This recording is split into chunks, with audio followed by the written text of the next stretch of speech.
In 1994, astronomers pointed a radio telescope at a galaxy called M87, 53 million light years away, and saw something that should have been impossible. A jet of plasma, a stream of superheated matter being expelled from the vicinity of the supermassive black hole at the galaxy's center, appeared to be moving across the sky at speeds greater than the speed of light. Not slightly greater, dramatically greater, 6 times the speed of light, 7 times, in some observations even higher. They checked the data, they checked it again. They rechecked the calibrations, the distance estimates, the geometry. Everything was correct. The jet was moving the way it appeared to move, and it appeared to be moving faster than the universe is supposed to allow anything to move. The physicists who first encountered this did not panic. They were careful, methodical people who had spent their careers learning to distinguish between what they observed and what was actually happening. And when they worked through the geometry carefully, they found an explanation, one that was elegant in its way, that involved no new physics and no violation of anything Einstein had told us. But the explanation required something that is, in its own right, extraordinary. It required that the universe has more ways of appearing to break its own rules than most people realize. That the speed of light is a limit on the actual motion of objects through space, and that this is entirely consistent with a universe in which many things appear, from certain perspectives, to exceed it. What NASA has detected recently exists in a tradition of observations like this one. A tradition of apparent violations, of signals and motions and patterns that arrive with the superficial shape of the impossible, and that resolve, on careful examination, into something that is not impossible, but that is genuinely, deeply revealing about the nature of the universe we live in.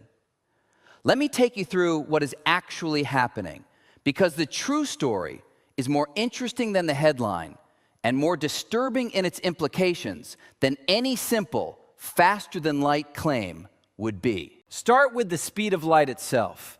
We say it is a cosmic speed limit, and this is true in a specific and important sense. Einstein's special relativity establishes that no object with mass can be accelerated to the speed of light. As we discussed in other contexts, the energy required to do so is infinite. No matter how much energy you pour into accelerating a massive object, you can always get it closer to the speed of light, but never reach it. The speed of light is an asymptote, a boundary that can be approached, but never reached. More precisely, special relativity establishes that the speed of light is the maximum speed at which information, at which causal influence, can propagate from one point to another. This is not merely a statement about matter. It is a statement about causality, about the structure of time, about what it means for one event to cause another. The speed of light is the speed of causality, woven into the fabric of space-time at a level more fundamental than any particular particle or force. And yet, the universe contains phenomena that appear to violate this limit. Some of them are well-understood illusions. Some of them are genuine features of the universe's geometry that are consistent with relativity, but are deeply counterintuitive. And some of them, the ones that are currently generating quiet tension in the astrophysics community, are things we do not yet fully understand. Let me begin with the apparent superluminal motion that has been observed in relativistic jets. When a supermassive black hole at the center of a galaxy is actively accreting matter, pulling in gas and dust from its surroundings, it can produce jets, narrow, highly collimated streams of plasma that emerge from the vicinity of the black hole along its rotation axis, traveling outward at speeds close to the speed of light.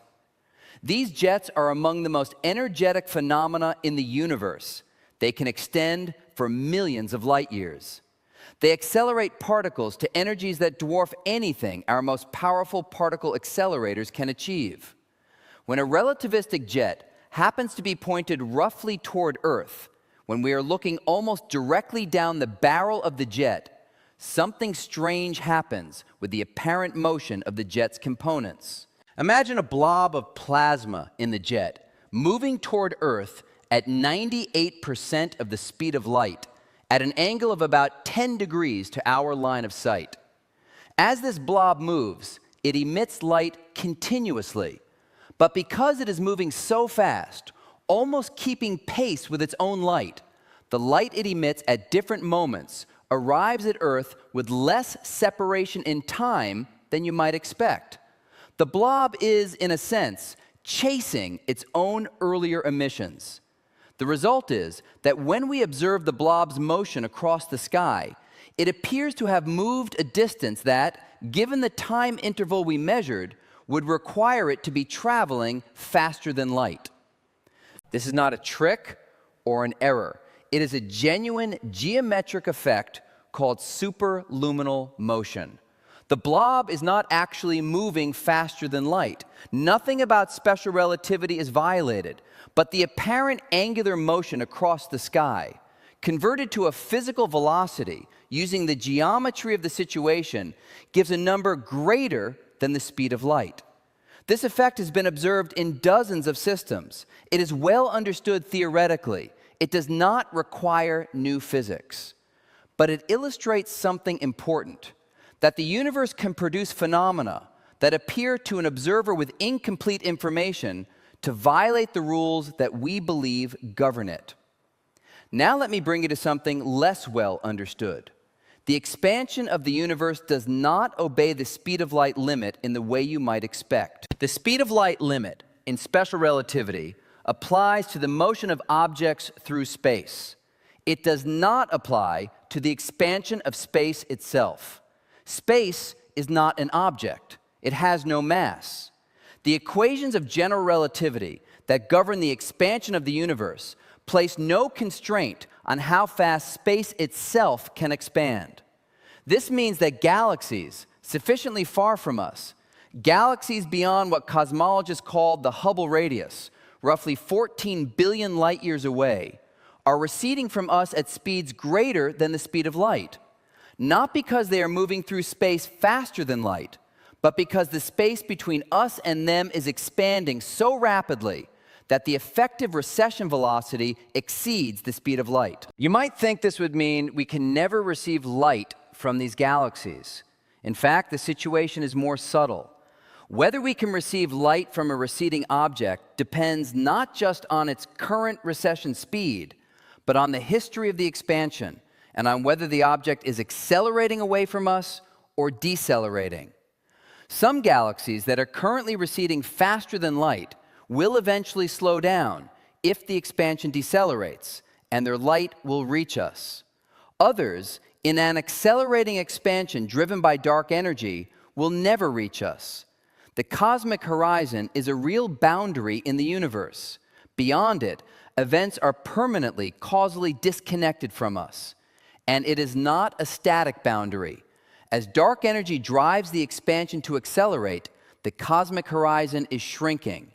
Galaxies that are today just inside the horizon, just close enough for their light to eventually reach us, will, in the very long run, cross the horizon and be lost to us forever. This is not faster than light travel in the science fiction sense. It is something stranger and in some ways more profound. It is the geometry of space-time itself expanding in ways that create permanent causal disconnection between different regions of the universe. But here is where what NASA has recently been observing becomes significant. The Hubble Space Telescope and now James Webb have been measuring the expansion rate of the universe with extraordinary precision. And what they are finding, a result that has been building in statistical significance for a decade and that now exceeds 5 sigma confidence, is that the universe appears to be expanding faster than our best theoretical models predict. The lambda CDM model, fitted to the cosmic microwave background data, predicts a Hubble constant of approximately 67 kilometers per second per megaparsec. Direct measurements using Cepheid variables and type 1a supernovae consistently give a value closer to 73. The discrepancy is roughly 9%, It is real. It has not gone away as measurements have improved. And James Webb's recent observations of Cepheid variables in nearby galaxies have confirmed the higher value with a precision that eliminates most of the possible systematic errors that might have explained the discrepancy. What does this mean? It means that the universe is expanding faster than our model says it should. And if the universe is expanding faster than predicted, then in the distant past, in the early universe, something may have been contributing to the expansion rate that our model does not include. Some component of the universe, some energy, some field that was present in the early stages and has since weakened or disappeared that pushed the expansion rate above what lambda CDM predicts. Physicists call this hypothetical component early dark energy. It is not the dark energy we observe today, which drives the current acceleration. It is a different component, active in the early universe, that may have briefly accelerated the expansion before fading. And it would be, if it exists, a form of energy propagating effects through the universe at a rate that exceeds what the standard model accounts for. This is not faster than light transmission of information in the sense that violates causality, but it is a form of influence, a form of energy and its effects, spreading through the universe at rates that our standard model of cosmic evolution cannot explain. And it is real. The data says it is real. The question is what it is. There is another recent observation that has generated significant discussion in the astrophysics community, and that connects to the faster-than-light theme in a different way. In observations of distant gamma-ray bursts, the most energetic explosions in the universe, produced when massive stars collapse into black holes or when neutron stars merge, NASA's Fermi Gamma Ray Space Telescope has been measuring the arrival times of photons with different energies.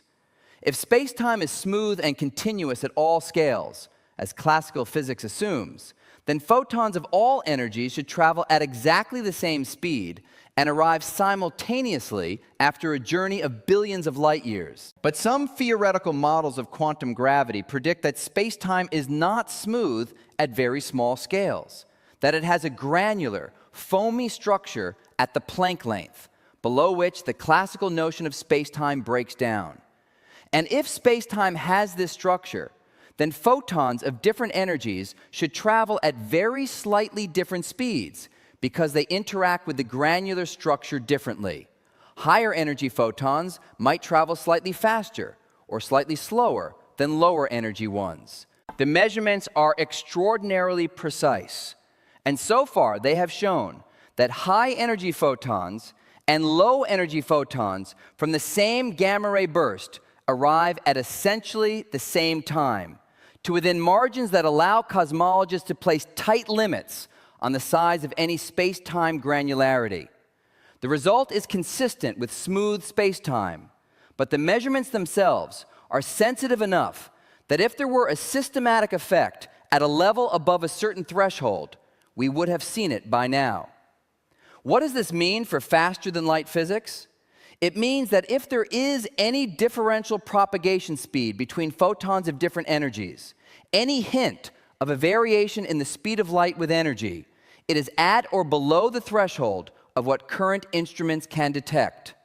The universe, as far as we can measure, enforces the constancy of the speed of light to extraordinary precision. And yet, the expansion rate anomaly remains. The Hubble tension remains. The early universe galaxies that James Webb has found, galaxies that formed faster than our models say they should have, remain. Let me bring you to what I think is the deepest and most genuinely unsettling aspect of all of this. The speed of light is not merely a speed limit in the engineering sense, a maximum imposed by friction or by the limits of our engines. It is a consequence of the geometric structure of space-time.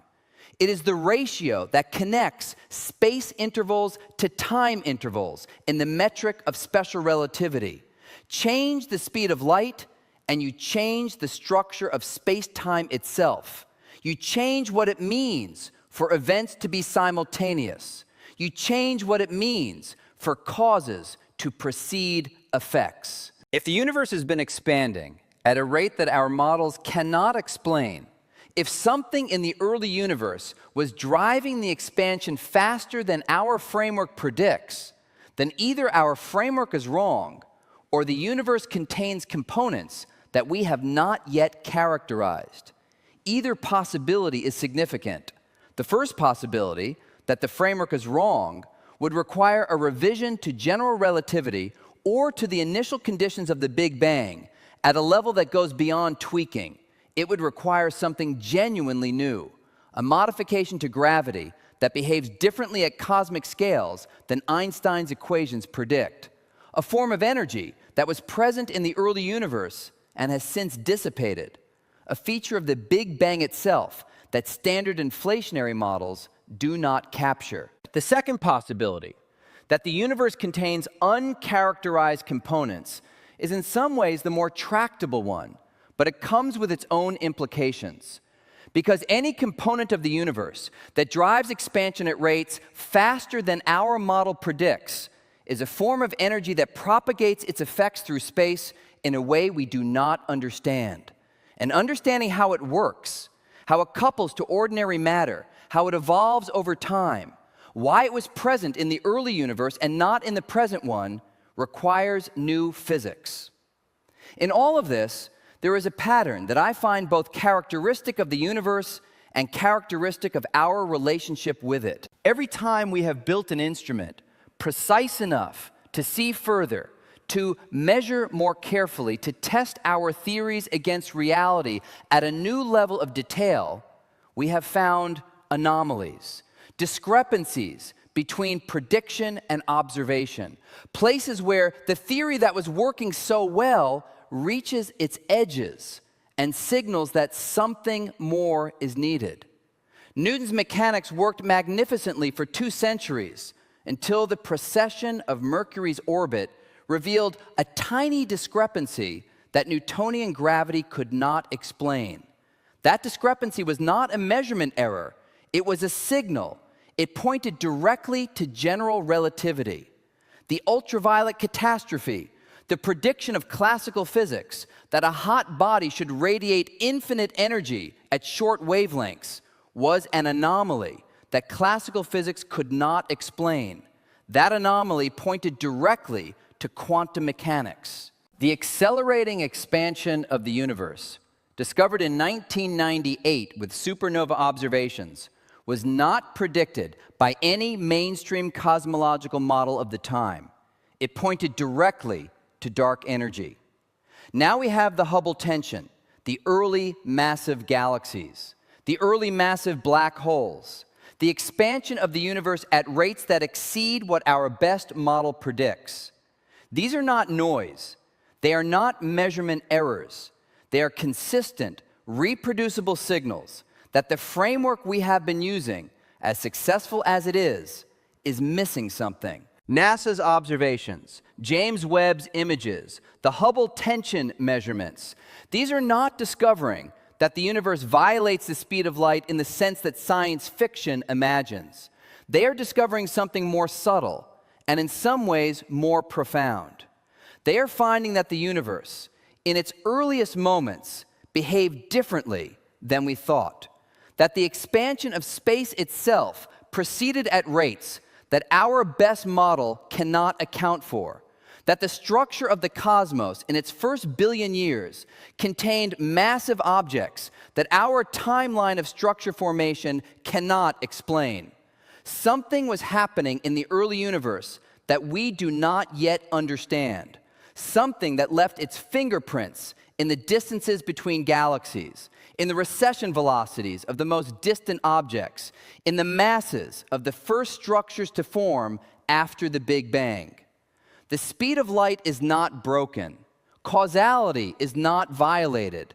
Einstein is not wrong. But the universe is telling us, with increasing insistence that our picture of how it began and how it evolved is incomplete, that there is a chapter, perhaps the most important chapter, that we have not yet been able to read. The telescope is pointing at it. The data is coming in, and somewhere in the numbers, in the redshifts and the recession velocities and the mass estimates and the timing discrepancies, the answer is already there. We just have not learned to read it yet. But we are getting closer. And that, in physics, is when things get genuinely exciting and genuinely terrifying.